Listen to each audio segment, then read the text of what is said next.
Bonjour à tous. William, on va démarrer. Merci à tout le monde d'être présent ce matin pour ce webinaire de Retour de l'Infocom. Donc, je suis Enrique Borges et je vais être accompagné de William Zanik aujourd'hui pour faire la présentation des nouveautés qui ont été lancées à Las Vegas. Donc, William étant notre monsieur technique chez Sure France, je l'appelle souvent comme ça. Application Engineer pour le joli terme, William. Bonjour à tous, bienvenue. C'est lui qui adresse toutes les problématiques qui sont liées au sujet technique chez nous, que ce soit avant-vente ou après-vente. Donc, merci de vous être rendu disponible avec cette belle chaleur du mois de juin 2026. C'est parti. Donc, l'Infocom a eu lieu, quand c'est terminé la semaine dernière, donc à Las Vegas, comme on le disait. Il faut savoir que pour Shure, il y a 2 événements importants sur l'année sur lesquels on fait la majorité de nos lancements produits dans notre domaine, qui est la partie conferencing et UC. En l'occurrence, le premier événement, c'est l'ISE, qui a lieu en Europe, le second étant l'Infocom, et systématiquement, on essaye de répartir les lancements des nouveautés sur ces 2 salons pour avoir une dynamique marché qui soit assez intéressante. Donc aujourd'hui, on va vous présenter 5 solutions qui ont été, donc encore une fois, lancées la semaine dernière.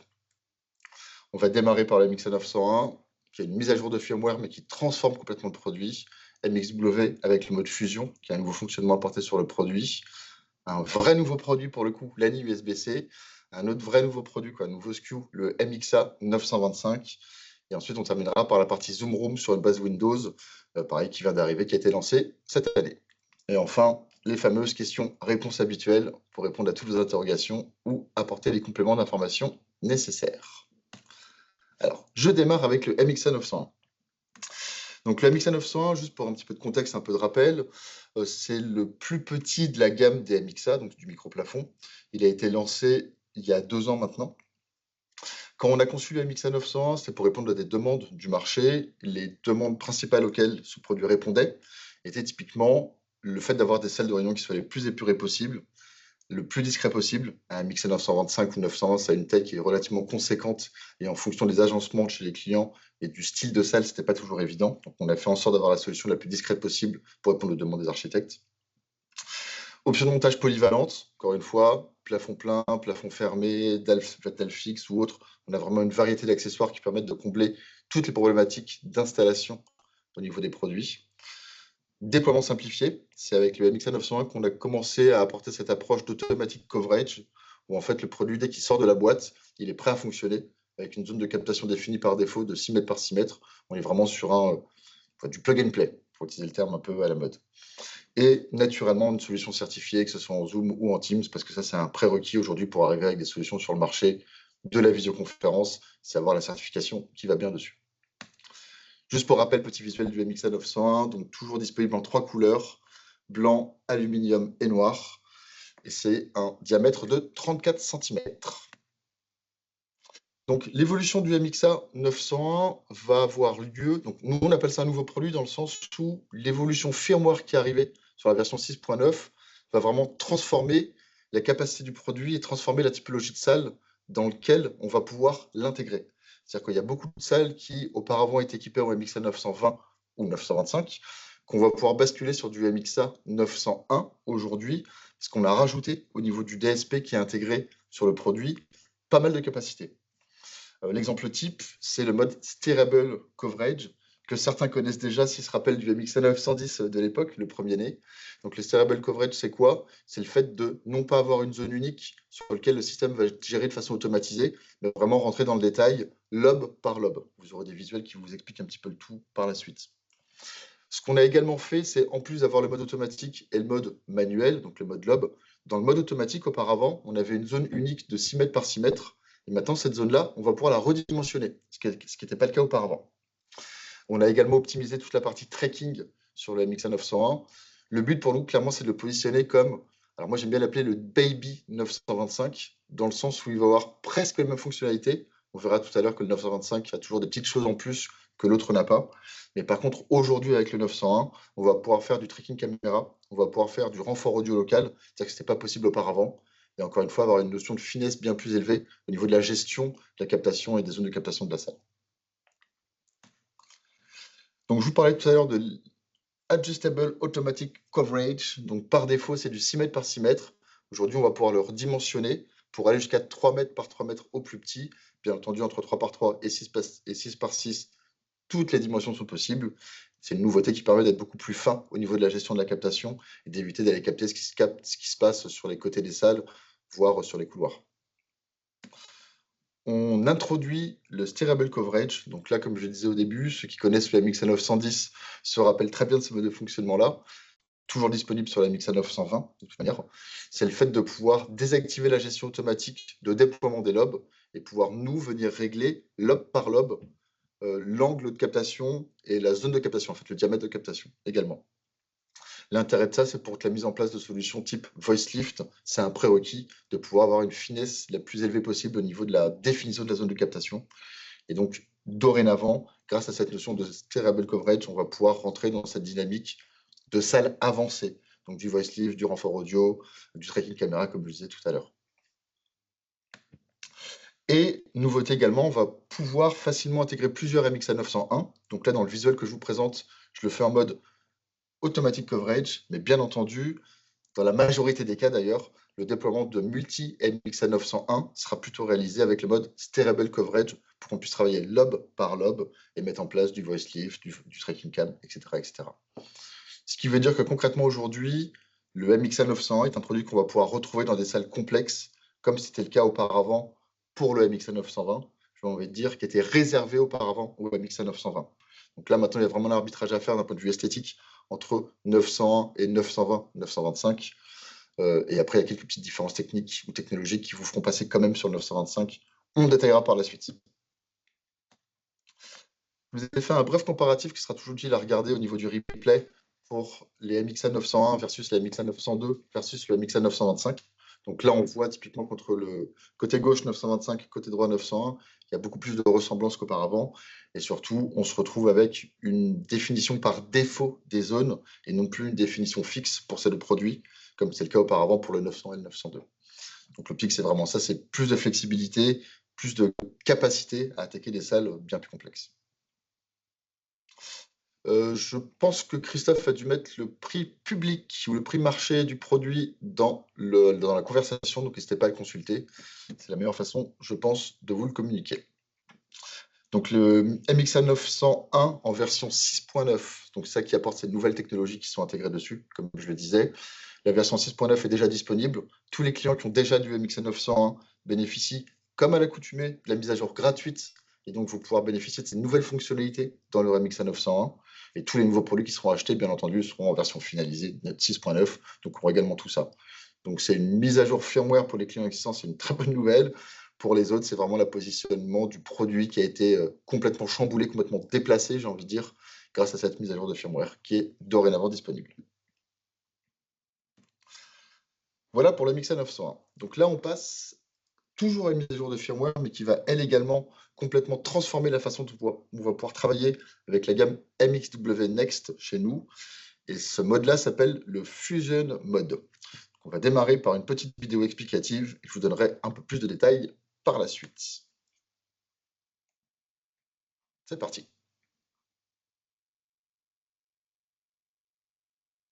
Introducing MXW Next Fusion Mode, a revolutionary patent-pending feature that extends audio coverage for sound reinforcement and video conferencing.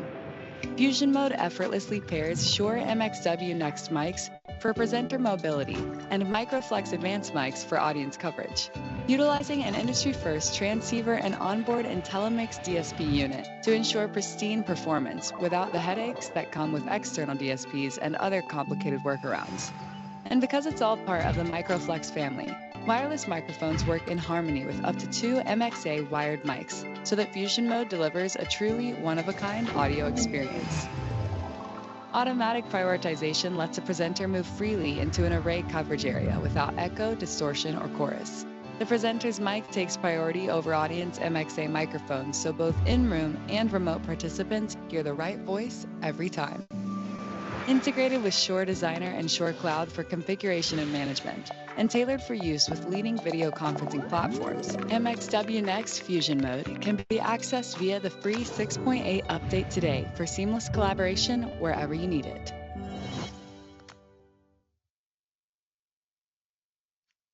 J'espère que la vidéo est bien passée. On a forcément toujours des problématiques de débit par rapport à ça. C'est pas toujours très stable.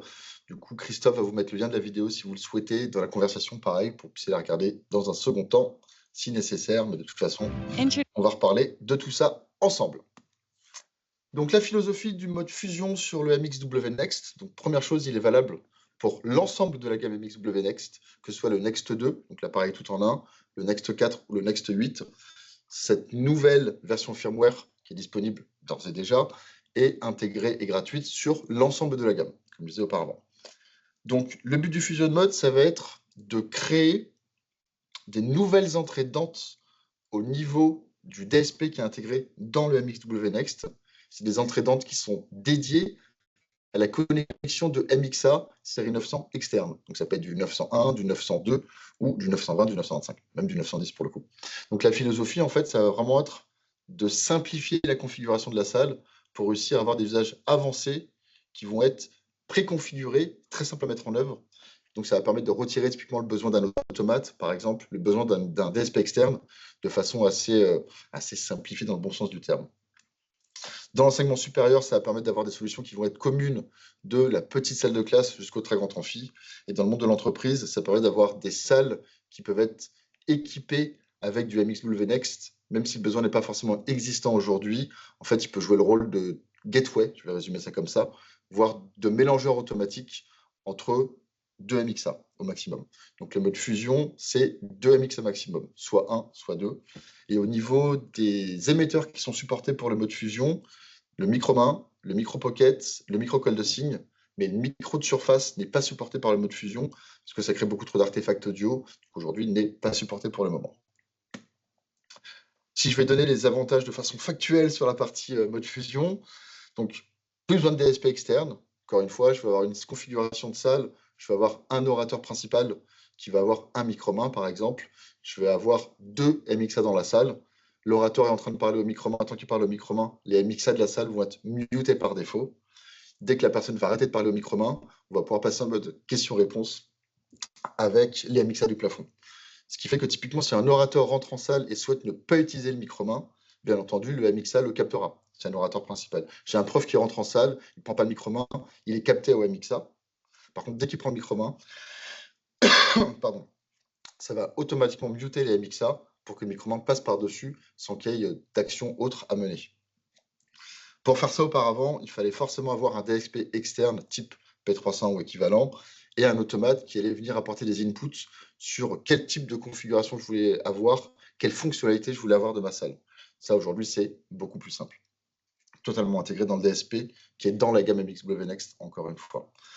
Au niveau de la partie audio, donc il y a tous les réglages qui ont été faits pour optimiser l'intégration du monde MXA, qui est un monde filaire, vers le monde MXW, qui est un monde sans fil en DECT. Il y a un paquet d'algorithmes qui ont été créés par rapport à ça pour que la transition soit la plus smooth, la plus discrète possible, et que ça fasse une vraie continuité au niveau de la qualité audio, sans avoir des coupures brutes ou du hachage audio, comme on peut l'avoir de temps en temps.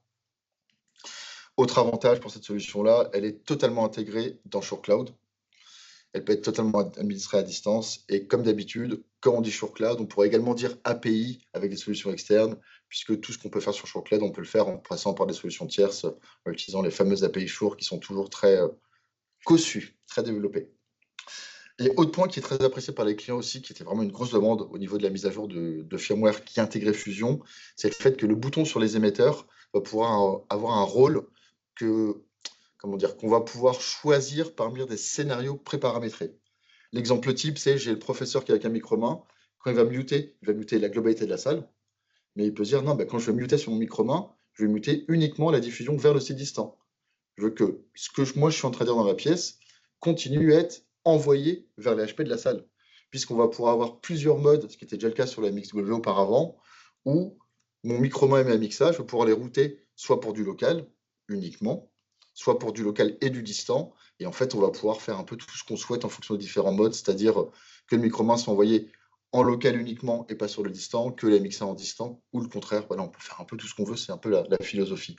Donc la philosophie des modes, on va pouvoir s'adapter à l'expérience que vous voulez prodiguer dans la salle.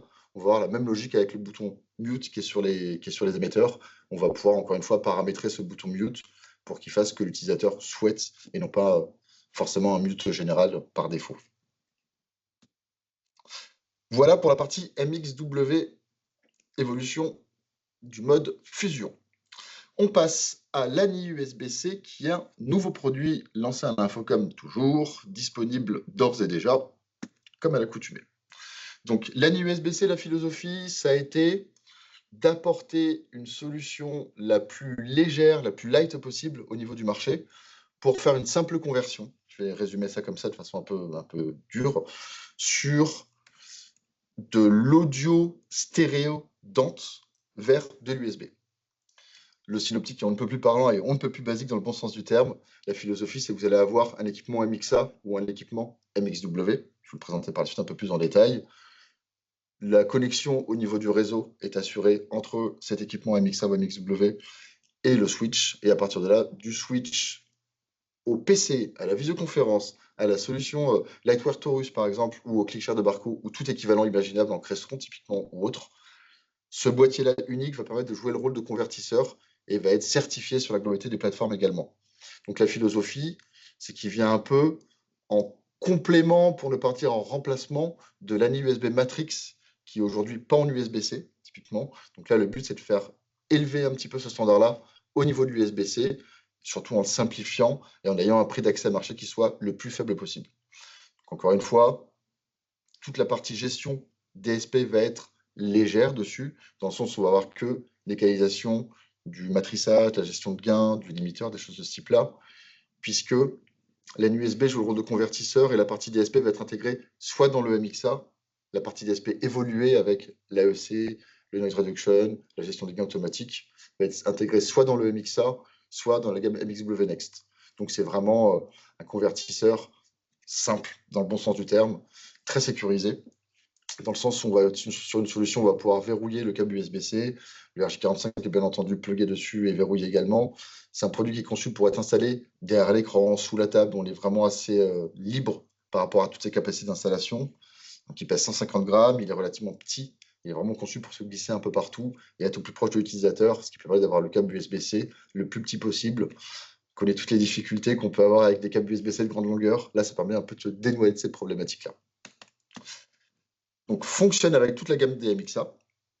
Un ANI USB-C ne permet de raccorder qu'un seul MXA, peu importe le MXA. On ne peut pas imaginer mettre deux MXA 902 ou deux MXA 320 sur un ANI USB-C, ce n'est pas supporté. C'est vraiment une connexion point à point, une connexion unique en fait entre l'ANI USB-C et un MXA de la gamme, peu importe lequel.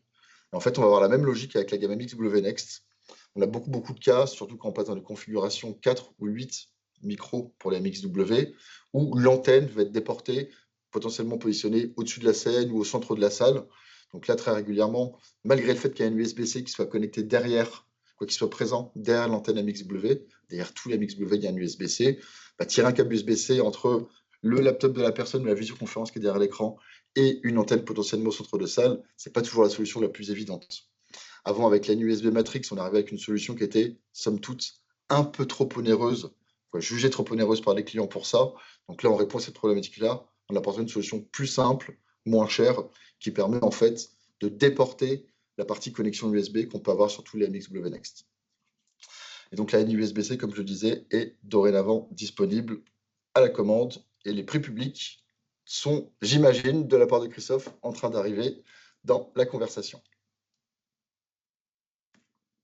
On continue avec le MXA 925. Donc ça, c'est un nouveau produit qu'on avait déjà introduit lors de l'ISE. Il faisait partie de notre Innovation Lab. Donc il n'a pas été lancé officiellement. On avait commencé à le présenter un peu à l'ISE.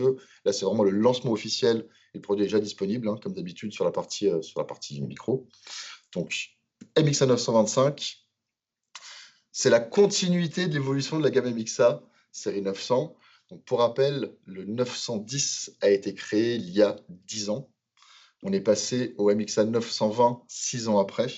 Et on passe au MXA 925 assez rapidement, grâce ou à cause de l'IA.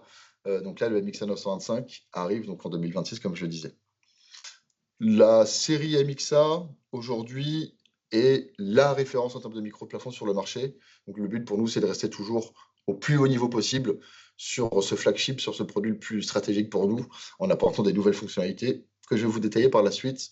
Mais comme pour le mode fusion tout à l'heure, on démarre avec une petite vidéo de présentation. Je vous lance ça tout de suite.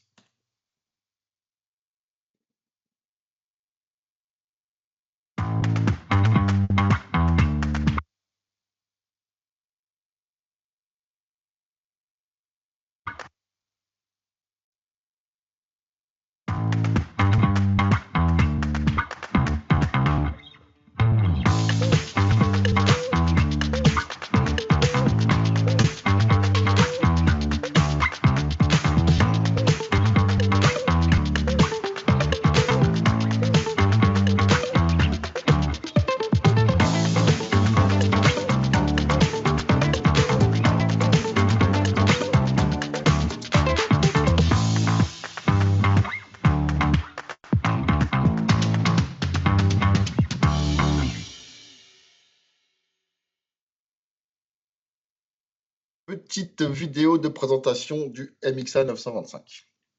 Je vais essayer de vous résumer un petit peu.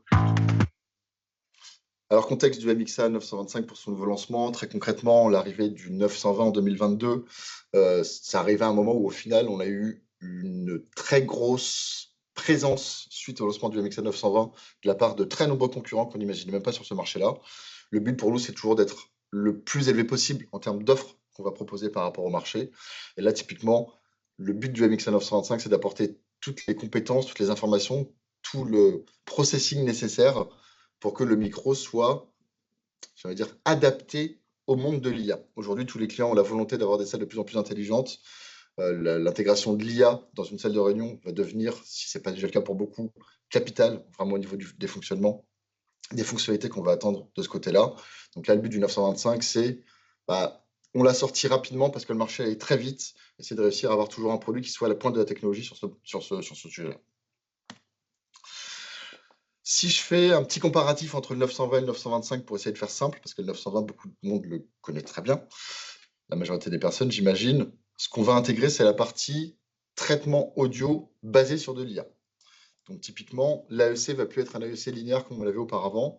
On va avoir un AEC qui va être basé sur de l'AI. On va avoir le denoiser qui va être intégré dedans. Donc le denoiser, pour rappel, c'est l'annulation des bruits parasites. Donc tout ce qui va être bruit de table, tout ce qui va être bruit de stylo, tout ce qui va être bruit extérieur. Auparavant, il fallait forcément avoir un logiciel externe qui s'appelait Telmix Room Cellou pour retirer ces bruits parasites. Donc là, dorénavant, ça va être intégré directement dans le DSP du micro. Donc c'est vraiment le micro qui, sans faire appel à Internet, je précise, sans faire appel à de l'IA externe, tout ce travail en local, il n'y a aucune connexion à l'extérieur pour faire le traitement, va être capable de réduire et d'annuler 100% des bruits parasites que vous allez rencontrer dans la salle. Donc, un AEC non linéaire, l'annulation des bruits parasites, et ce qu'on a rajouté, ce qui malheureusement est encore extrêmement nécessaire, c'est le fait de retirer la réverbération de la pièce. On a toujours la même problématique, les architectes nous livrent des salles qui sont souvent très belles d'un point de vue visuel, mais beaucoup moins belles d'un point de vue acoustique, d'un point de vue oreille. Donc là, pour le coup, la philosophie, c'est de réussir à avoir le réglage le plus simple possible pour retirer la réverbération de la salle, avec, comme à l'accoutumée chez nous, comme c'est le cas pour la partie AEC, comme c'est le cas pour la partie denoiser, de toute façon, un mode low, un mode bas, moyen ou haut pour gérer la puissance sur laquelle on souhaite que le système travaille. Alors je dis moyen, bas ou haut, mais on a également, comme c'est le cas auparavant, un mode auto où le système se gère de façon automatisée. Votre seul but, c'est vous activer cette fonctionnalité-là, et c'est elle qui va juger, seule par rapport à la configuration de la pièce, sur quel niveau elle va venir s'installer. Donc, on a intégré beaucoup plus de capacité de calcul, forcément, parce que pour intégrer des processing type IA, il nous faut plus de ressources, ça c'est naturel. Après, pour l'IT, comme auparavant, le produit est un produit IoT qui est intégré totalement dans le Shure Cloud. Et on va avoir, ce qui n'était pas le cas auparavant, 2 ports RJ45. On se rend compte que les problématiques de sécurité chez les clients, sur du grand compte bancaire ou équivalent, typiquement, sont de plus en plus critiques, sur des grands comptes industriels également. On a de plus en plus de clients qui ont vraiment 2 salles réseau physiques distinguées. Une pour la partie data, où le flux d'onde va passer avec la partie, avec le contenu audio, avec ce que les gens disent dans la salle, et une autre patte réseau qui va être dédiée, une autre salle réseau qui va être dédiée plus à l'aspect supervision. Donc là, l'optique, c'est que le prestataire externe qui va opérer chez le client, qui va travailler sur le système du client final, va avoir la possibilité uniquement d'avoir accès au réseau de supervision. Donc, à aucun moment, il pourra avoir accès au contenu des réunions. Cette notion de sécurité extrême avec vraiment 2 salles physiques, 2 réseaux physiques, 2 switches physiques, heureusement ou malheureusement, devient de plus en plus un prérequis pour nos clients qui sont très, très regardants par rapport aux aspects sécurité. La sécurité chez nous reste critique. On a un paquet de livres blancs qui sont dédiés à ça. Tous les produits sont toujours conçus avec du 802.1x. Tous les produits sont systématiquement conçus avec de l'encryption. Donc ça, c'était le cas auparavant, ce sera toujours le cas aujourd'hui. Et ça reste un des points d'orgue sur la création et sur la confection de chacun des produits chez nous. Les aspects sécurité IT sont pris très au sérieux chez Shure. Certification, naturellement, comme le 920, le 925 étant le annulé remplace du 920, il garde les mêmes certifications. Donc Zoom et Teams dessus, compatible avec l'ensemble des gammes de visioconférence chez nous. Ça paraît naturel. Et la différence entre le MXA 920 et le MXA 925, c'est que dorénavant, il est disponible pour le 925 en 2 formats, rond et carré. Donc le rond fait 63,5 cm de diamètre, le carré fait 60 par 60, et les deux sont disponibles en noir et en blanc. C'est-à-dire que 2 form factors, 2 couleurs, tous les accessoires sont les mêmes que ceux d'auparavant, donc les gens ne seront pas perdus sur cette mise en service. L'intérêt pour nous, c'était vraiment de s'adapter en fait aux demandes du marché. Quand on était passé du 910 au 920, on avait fait des choix de forme, des choix de couleurs qui étaient très judicieux à ce moment-là, mais qui, année après année, amènent à évoluer naturellement, comme toute l'esthétique des salles évolue également. Donc là, la philosophie, c'est de proposer ce qui était le plus commandé dans la gamme d'avant. Donc le modèle rond, le modèle carré, mais en noir et blanc pour les deux, sans avoir besoin de modifier la grille ou de faire de la peinture particulière dessus. Je dis noir et blanc, mais comme tous les MXA de la série 900, ils peuvent être repeints. C'est-à-dire que si un client vous demande une configuration un peu particulière, parce que chez Orange, on veut une salle orange, chez SFR, on veut une salle rouge, par exemple, c'est des bêtises, ça permettra toujours, peu importe le MXA que vous allez prendre en série 900, de venir le repeindre et de l'ajuster à la couleur du client. Alors, l'AI AEC, je rentre un peu dans le détail, mais pas trop non plus. Pour faire simple, William en parlera mieux que moi si vous avez des questions un peu plus complètes dessus. En fait, on a entraîné notre modèle d'AEC sur un nombre de salles extrêmement élevé. On ne communique pas le nombre de salles, mais c'est vrai que c'est assez impressionnant. L'optique étant que quand le micro se retrouve dans la salle, il est capable de diagnostiquer l'acoustique de la pièce et venir optimiser l'AEC par rapport à tous les modèles qu'on lui a appris auparavant. Si l'acoustique est plus proche de ce modèle-là, hop, l'AEC va être réglé par rapport à ça. Donc on est vraiment sur une multitude d'AEC. En réalité, il a un couteau suisse d'AEC qui est presque indéfinissable ou indénombrable en termes de quantité de modèles AEC, et c'est le micro tout seul qui va venir choisir le modèle le plus approprié. Auparavant, quand on réglait l'AEC, c'était un AEC qui était souvent linéaire, toujours en bas, moyen ou haut, même si le système le recalibrait. En fait, on était toujours dans les standards qui étaient assez limités en termes de quantitatif. Aujourd'hui, l'IA nous permet d'aller beaucoup plus loin et d'apporter une qualité audio qui est nettement accrue entre un AEC normal et un AI AEC. On mettra des vidéos comparatives entre les deux mondes avec du système AI AEC et du système AEC pour que vous puissiez vous rendre compte de la différence dans le même espace. Ces vidéos sont en cours de création, ne tarderont pas à arriver sur YouTube et on vous les partagera comme d'habitude, soit par mail avec notre newsletter, soit sur LinkedIn en mettant les liens des vidéos YouTube. Gros point positif aussi sur la partie AI AEC, c'est que tout ce travail en local, comme je le disais tout à l'heure, chaque mise à jour de firmware continuera à enrichir cet AI AEC. Donc mois après mois, année après année, même s'il est déjà aujourd'hui extrêmement performant par rapport à l'AEC d'auparavant, il y a vraiment un gap techno qui est très très significatif entre les deux. On va même comme ça continuer à faire évoluer petit à petit l'AI AEC, puisque le système continue à tourner, il y a du machine learning qui est en fonction chez nous, et on continue à rajouter des nouveaux modèles de salles pour avoir des AEC qui soient différents par rapport à chaque modèle, chaque acoustique de pièce. En termes de prix, le MXA 925 n'a pas évolué par rapport au MXA 920. Donc le MXA 925 peut paraître plus cher, mais dans les faits, c'est qu'il y a une hausse globale sur la partie MXA 920. Donc 920 et 925, les deux produits sont au même tarif. Mais c'est un des rares produits qui a augmenté chez nous, qui a une hausse, qui va avoir une hausse de 6% au 1er juillet. Comme d'habitude, tout se fait dans Designer, donc ça n'a pas évolué dans le bon sens du terme. Tous les réglages sont faits dessus. Comme on le disait tout à l'heure, on a rajouté l'AI AEC, l'AI Reverb, l'AI Denoiser. Et tous les systèmes qui étaient là auparavant, tous les traitements qui étaient là auparavant perdurent, que ce soit la barrière acoustique, que ce soit l'activation à la voix. Donc c'est vraiment du plus par rapport à ce qu'on avait auparavant. D'où ce petit slide qui montre que c'est vraiment du plus. Donc on intègre Pour résumer, c'est AEC, ID Noiser, donc AEC beaucoup plus adaptatif, annulation des bruits parasites, annulation de la reverb, double RJ45 et dorénavant deux formats rond et carré et de couleur noire et blanche pour les deux. Voilà pour le MXA 925 qui lui aussi est déjà disponible à la commande. On termine avec une mise à jour de firmware là aussi. Donc on a tous nos systèmes de MTR basés sur Windows, donc qui s'appellent les IntelliMix Foundation System ou les IntelliMix Room Kits, qui auparavant étaient uniquement certifiés pour Teams. Bien aujourd'hui, on a créé des nouveaux SKU. Le produit est certifié dorénavant pour Zoom, donc c'est des Zoom Rooms. Vous avez le Foundation System, qui est le kit de base, qui va intégrer la dalle tactile, le PC sur Windows 11, avec le logiciel IntelliMix Room intégré avec une licence AVI dessus. Donc à partir de là, ce système-là, c'est un système qui est Dante natif. Vous pouvez venir connecter n'importe quel micro, Shure ou autre d'ailleurs, sur le système. Ça vous crée une Zoom Room, somme toute assez standard. Vous avez 3 sorties HDMI dessus et le partage de data se fait en USB-C sur l'écran tactile. Je ne vais pas rentrer trop dans le détail sur ce produit-là parce que c'est vraiment une mise à jour de firmware. C'est un produit qu'on a déjà présenté à de nombreuses reprises, qu'on a déjà démontré sur beaucoup de salons. Donc je vais vraiment balayer assez rapidement.